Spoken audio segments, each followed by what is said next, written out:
దేవునికి స్తోత్రము. అనుదిన దేవుని వాక్య ధ్యానమునకై ఈరోజు 2024 సంవత్సరము జూలై నెల 5వ తారీఖు. ఈరోజు ధ్యాన వాక్యము పరిశుద్ధ గ్రంథము నుండి యాకోబు రాసిన పత్రిక 1వ అధ్యాయము 19వ వచనాన్ని మనము ధ్యానించుకుందాము. ధ్యానవాక్యము: ప్రతి మనుష్యుడు వినుటకు వేగిరపడువాడును, మాటలాడుటకు నిదానించువాడును, కోపగించుటకు నిదానించువాడును అయ్యుండవలెను. ప్రియ దేవుని బిడ్డలారా, ఈరోజు ధ్యానవాక్యములో యాకోబు గారు రాసినటువంటి ఈ మంచి సూక్తులు మనము ఈరోజు ధ్యానించుకుంటున్నాము. మానవుడు తన జీవిత మనుగడలో ఏ విధంగా ప్రవర్తించాలో యాకోబు భక్తుడు సూచిస్తున్నటువంటి ఆదేశాలను మనం ధ్యానించుకుంటున్నాము. ఇప్పుడు మానవుడు పుట్టాక పెరిగే కొలది అనేక శోధనలు, శ్రమలు, హింసలు ఎదుర్కొంటూ అన్నిటి భరిస్తూ ఉంటాడు. అది సహజమే కదా.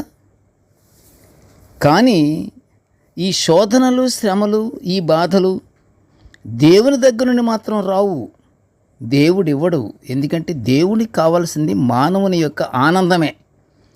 మానవుడు ఎప్పుడు నవ్వుకుంటూ బ్రతకాలనే దేవుడు కోరుకుంటాడు. కానీ శోధనలు, ఈ బాధలు, శ్రమలు దేవుని నుంచి రావు. ఇవి ఎవరి నుంచి వస్తాయి అంటే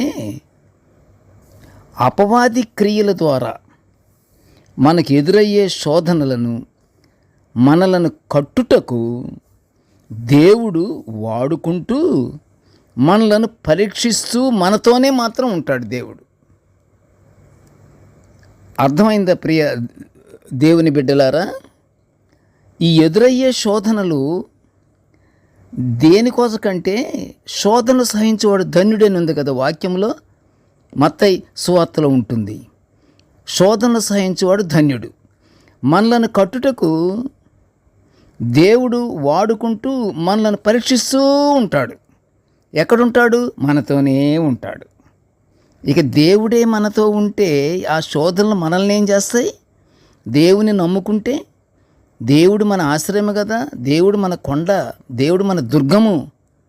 ఆయన మనతోనే ఉంటాడట. బట్ శ్రమలను మాత్రం ఏ విధంగా ఇతను స్పందిస్తున్నాడు అనేది చూస్తూ ఉంటాడట. శ్రమలు అనుభవించకపోతే పరలోక భాగ్యం మాత్రం ఎట్టి పరిస్థితుల్లోనూ దొరకదు. ఈ విధంగా యాకోబు భక్తుడు తన పత్రికలో వివరిస్తూ ప్రతి మనుష్యుడు దేవునికి దగ్గరగా అవ్వాలంటే 6 ఆదేశాలు పాటించాలని మనవి చేస్తున్నాడు ప్రజలకి. ఏమిటి ఆ 6? 1, ప్రతి మనిషి వినుటకు వేగిరపడాలని సూచిస్తున్నాడు. ఎదుటి మనిషి మాట్లాడేటప్పుడు మనం ఏమీ మాట్లాడకూడదు, మనం వినాలి. వేగిరపడుతూ అతను ఏం మాట్లాడుతున్నాడని చూడాలి. అతను మాట్లాడకముందే మధ్యలో మనం మాట్లాడితే ఆ మాట్లాడేవాడికి మాట రాదు. ఇక అతను ఏం చెప్పాలనుకున్నది కూడా మనం వినలేం. ప్రతి మనిషి వినుటకు వేగిరపడాలని ఆయన సూచిస్తున్నాడు. ఎలాగంటే వాక్యము ద్వారా దేవుడు మనతో మాట్లాడతాడు కాబట్టి దేవుని స్వరము మనం వినటానికి వేగిరపడాలి. 2వది, మాటలాడుటకు నిదానించాలి. విస్తారమైన మాటలలో దోషం ఉండక మానదు. మాట్లాడకూడదు ఎక్కువ. తప్పకుండా ఒక దోషపు మాట ఖచ్చితంగా వస్తుంది. అందుకని మనం జాగ్రత్తగా కంట్రోల్ చేసుకుంటూ మాట్లాడాలి. కాబట్టి దేవునికి అంగీకారంగా ఉండే మాటలే మాట్లాడాలి.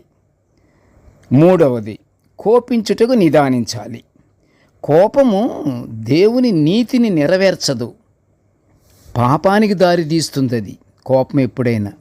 కాబట్టి కోపము తెచ్చుకోకూడదు. 4, సమస్త కల్మషమును దుష్టత్వమును వీడాలి. ప్రభు పాపమును ద్వేషిస్తాడు కాబట్టి మనము కూడా ఆ పాపాన్ని ద్వేషించాలి. నేను పరిశుద్ధునై ఉన్నాను గనుక మీరును పరిశుద్ధులై ఉండుడని పేతురు గారు తన మొదటి పత్రిక 1వ అధ్యాయం 15వ వచనములో మనము చూస్తాము. నేను పరిశుద్ధునై ఉన్నాను అంటే మనం అంత పరిశుద్ధులముగా ఉండాలి, అంతేగాని కల్మషం ఉండకూడదు, దుష్టత్వం ఉండకూడదు. ఇవన్నీ వీడాలి. ఇవన్నీ వీడి ప్రభువు పాపమును ద్వేషిస్తాడు కాబట్టి మనం ద్వేషించాలి. మనం పరిశుద్ధత కలిగి ఉండాలి. శాంక్టిటీ, పరిశుద్ధత కలిగి ఉండటము దేవునికి ఇష్టము. 5వది, వాక్యాన్ని అంగీకరించాలి. వాక్యము కొరకు హృదయాలను తెరవాలి, చదవాలి, వాక్యాన్ని ధ్యానించాలి, అదే వాక్యాన్ని విశ్వసించాలి. ఎలాగా? సాత్వికంతో వాక్యాన్ని అంగీకరించాలి. 6వది, వాక్య ప్రకారము ప్రవర్తించుడి. యాకోబు గారు చెప్తున్నాడు, వాక్యము విన్నంత మాత్రానే, చదివినంత మాత్రానే, హృదయాన్ని తెరిచెల్లా దాన్ని ఆహ్వానించే మాత్రానే కాదు, అది విశ్వసించినంత మాత్రానే కాదు, సాత్వికంతో అంగీకరించిన మాత్రమే కాదు, వాక్య ప్రకారము ప్రవర్తించుడి. మీ ప్రవర్తన వాక్యం వలె ఉండాలి అంటున్నాడు యాకోబు గారు. మీరు వినువారు మాత్రమై ఉండాలి. మిమ్ముని మీరు మోసపుచ్చుకొనకుండా వాక్య ప్రకారము ప్రవర్తించువారునై ఉండుడి అంటున్నాడు. ప్రియ దేవుని బిడ్డలారా, యాకోబు భక్తుడు సూచించిన ఈ 6 ఆదేశాలను పాటించుచు ప్రేమ, వినయము, క్షమాగుణము కలిగి అందరితో స్నేహభావంగా ప్రేమతో కానీ మనం జీవిస్తూ ఉంటే దేవుని ఆశీర్వాదాలు తప్పకుండా పొందుకుంటాము. ప్రార్థన చేసుకుందాము. కృపగల తండ్రి, జీవముగల నాయన, నీ పాదములు స్తోత్రములు అయ్యా.